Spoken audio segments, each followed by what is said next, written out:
Hi, my name's Professor Paul Baines, Professor of Political Marketing at Cranfield School of Management and also co-author of the third edition of Marketing by Oxford University Press. In this next feature we speak to Zena Giles, Legacy Officer at Cobalt, about how she's gone about developing a suitable channel structure in order to best serve and communicate with customers.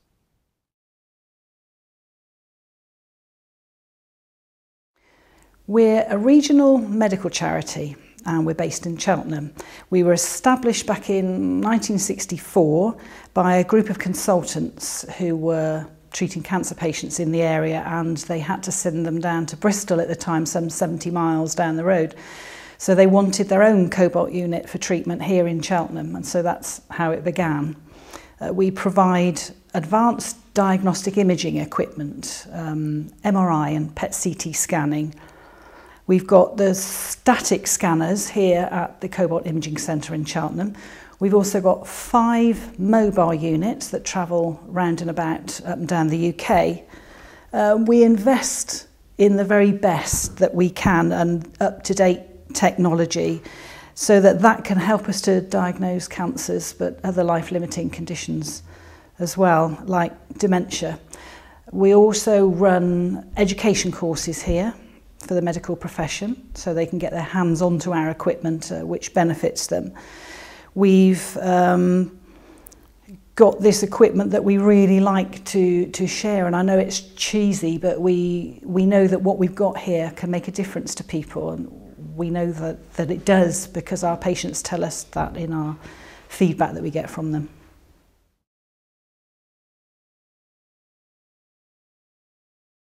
It's really a difficult model to market. We're constantly working on it and how we can explain who we are. There are so many strands to the work that we do, but we get so confused with other charities, even with the NHS. So we have to work hard at letting people know that we are very different from lots of other medical charities, especially those locally around here, and we have to try to explain hard how we work with the NHS, but we are not part of it. And our marketing is really sort of split into 2 halves. So currently on the clinical side, I've heard it said Cobalt is the best kept secret, but we're working on that to share it. We market the clinical facilities that we've got here in Cheltenham and the mobile imaging that we have as well to medical professionals, obviously, to hospitals and to consultants. And our mobile units can travel anywhere in the UK, and we've been currently, or we have current relationships with up north. I'd just make a note of them: Stourbridge, Nottingham and Huddersfield, Ormskirk and Preston and Haywards Heath and Chelmsford, Stanmore. We go into Pontypridd, down south to Plymouth. We're Bristol, just across the road in Gloucester, and Long Larton as well we go out to. And we market our fundraising primarily to our local area, Gloucestershire and Herefordshire and Worcestershire, which is where we sort of base most of that side of things. We are talking to individuals and also to organisations out there and companies too, but we recognise really that our patients over the years, and still the case now, they're going to be our best supporters, really, patients and their family.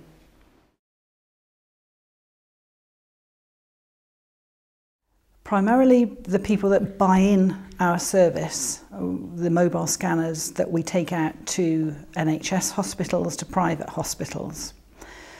We also have our fee-paying private patients who come to us through their companies or just privately paying themselves. We run education courses here which provide income, and also from our fundraising, which is out in the community,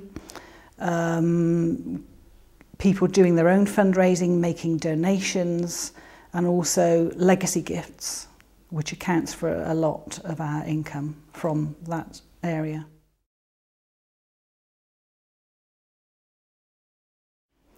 Well, we'd always benefited from legacies, even though we've been going for nearly 50 years now. We'd always benefited from legacies, but in about 2010, when I started working on this area, I recognised that there was nothing happening. There was no strategy for legacy. There was no means for people to leave a legacy gift. We weren't talking about it at all. And I recognised that if this continued with an ageing supporter base, coupled with those things as well, we could be in big trouble. It did account for about a third of our voluntary income, so it really needed to be addressed.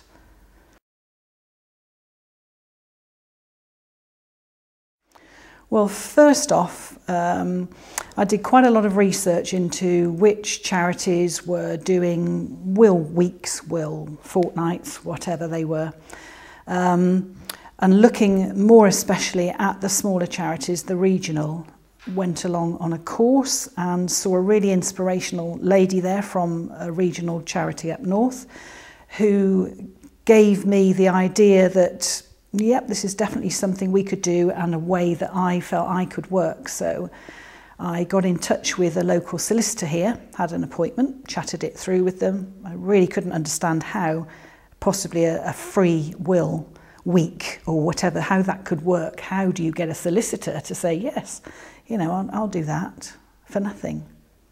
But chatting through with her, it all became absolutely clear, because they get a legacy bank of people, as they call it. Hopefully they might be named executor, which will then in a few years, obviously they will get income from that. They might get repeat business in other areas of their work, as well as being keen to support a local charity. So then understanding it, I was able to go out there and encourage solicitors, meet with them, tell them about us, encourage them too to come on board, so that I could start a Make a Will month we decided on.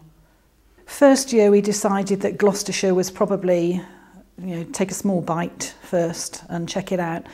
And I decided that if we were going to promote this, I wanted to have a solicitor in most of the big towns in the county of Gloucestershire, so that if someone were to say, yes, I'd like to do that, they had somewhere relatively close that they could make an appointment with. So that involved a lot of research into which solicitors do they do that type of work, finding the right person to get in touch with, making the ask, could I go and see them to talk about the charity and plans, and then, you know, reeling them in to say, yes, we'll do it, until I finally had coverage across the county that I felt I needed. What we did then, the following year, we dipped into Herefordshire and into Worcestershire, in quite a small way. We do find that the majority of our supporters are probably Gloucestershire based. And because we are a small regional charity, people haven't heard of us, although we lend support into their county area. It's not a name that they've heard of. So that can be a bit difficult to get solicitors to agree. I think for the person wanting to have an opportunity to make a will without paying the solicitor but donating to a charity, they don't perhaps care which charity it might be, but you know, it's chicken and egg. You need the solicitor before you can get the people.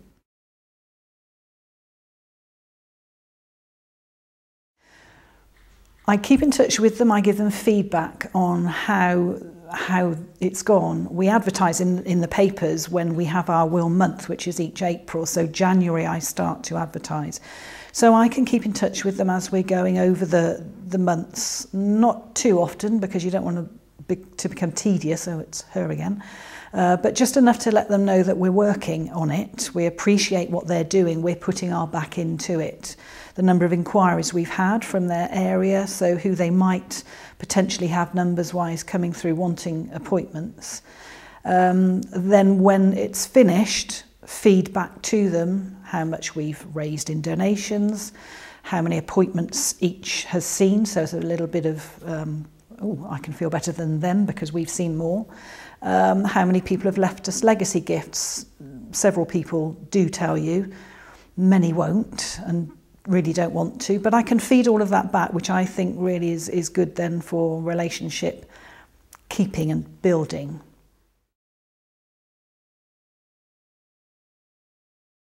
It's always difficult to get other people as keen and enthusiastic as you are. I can have all these wonderful bright ideas about what we should do, for instance, perhaps email footers at different times of the year, not just at this focus of time, just to prod people's thoughts. And wouldn't it be great if everybody in the charity were to have this on their email, or indeed on the bottom of a letter as a footer. Getting people, you know, your colleagues at work to understand the importance and how, if they know about it, they can just be aware that if there's an opportunity, if it should come up in conversation, they have the understanding how we could perhaps help or would benefit this person and you know, vice versa. And when they're out there talking to people in other areas, whether it's community fundraising, for instance, in presentations, to be able to talk about it. And those that you meet as our supporters, talk about it perhaps if you can, or be aware of it.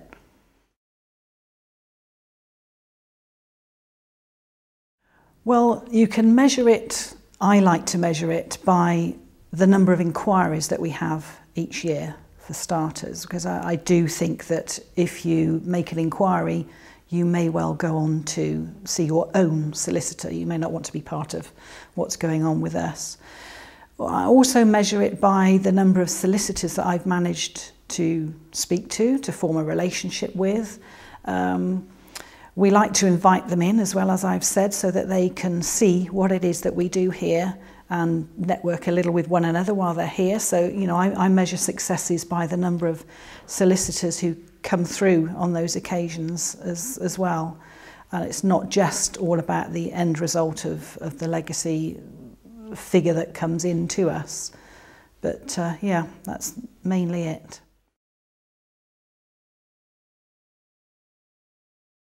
Well, I think we need to be very brave.